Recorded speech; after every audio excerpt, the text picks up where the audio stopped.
সন্তানদেরকে এই শিরকের ব্যাপারে, শিরকের ভয়াবহতার ব্যাপারে আপনাকে জানাতে হবে। It's your duty.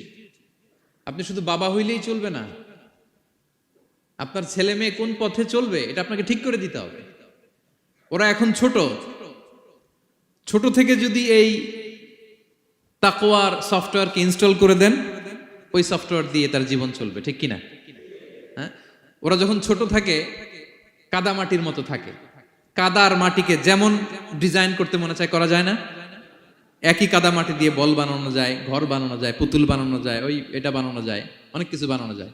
কিন্তু এটা যখন শুকিয়ে শক্ত হয়ে যায় আর কিছু করা যায়? হ্যাঁ, আমাদের আঞ্চলিক ভাষায় বলে কাঁচা না নোয়ালে বাস, পাকলে করে। ছোটবেলা থেকেই now this is the high time, ওদেরকে এডুকেট করার এখন মোক্ষম সময়। এটা আপনার রেসপন্সিবিলিটি, বাবা হিসেবে করতেই হবে। নতুন প্রজন্মকে আমাদের বাঁচাতেই হবে, ঠিক কিনা?